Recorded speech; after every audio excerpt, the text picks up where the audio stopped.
আল্লাহু আকবার, আল্লাহু আকবার। দেখুন বন্ধুরা, আপনার ট্যাঙ্কার জাহাজে আগুন লাগছে। নিবানোর চেষ্টা চলতেছে। বিভিন্ন ফায়ার সার্ভিস টাগবোটের মাধ্যমে আগুন নিবানোর চেষ্টা চলতেছে।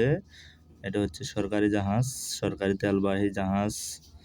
তো এই ভিডিওটা দেওয়ার উদ্দেশ্য হচ্ছে আপনাদের সামনে আজকে গুরুত্বপূর্ণ কিছু কথা বলবো যে জাহাজে আগুন লাগা এটা মোটেই ভালো বিষয় না, তবে অনেক ক্ষেত্রে অনেক সমস্যার কারণে আগুন লেগে যেতে পারে। এটা হচ্ছে সরকারি জাহাজ, নিশ্চয়ই ওরা কোনো ত্রুটি রাখে নাই এখানে আগুন না লাগার জন্য।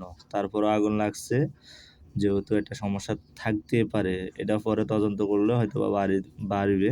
কিন্তু আমরা যারা প্রাইভেট জাহাজে জব করি, যারা অন্যান্য জাহাজে জব করি, তাদের আগুন লাগা, জাহাজ ডুবে যাওয়া এটা অনেক অহরহর বিষয়।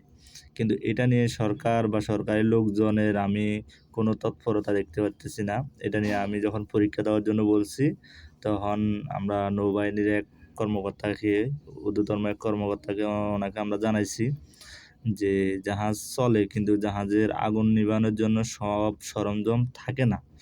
তারপরে মানুষের জীবন রক্ষাকারী বা নাবিকদের জীবন রক্ষাকারী সরঞ্জামও থাকে না। কিন্তু তারা কিভাবে সার্ভাই দেয় বা কিভাবে কি করে, আমি যদি এখন এটা বলি তাহলে বিভিন্ন কোম্পানি আমার উপরে রাগ হবে। আসলে না, রাগ হওয়ার কিছু নেই। তবে কোম্পানিরা সব মালামাল দেয়, কিন্তু সঠিকভাবে তদারকি না করতে পারলে এই ধরনের দুর্ঘটনা হইতে পারে। আমরা আশা করব যে পরবর্তীতে কোনো দুর্ঘটনা হবে না। জাহাজের নাবিক নিরাপদে থাকবে, কোম্পানির জাহাজ নিরাপদে থাকবে, আমরা নিরাপদে থাকবো, এই আশাই ব্যক্ত করলাম।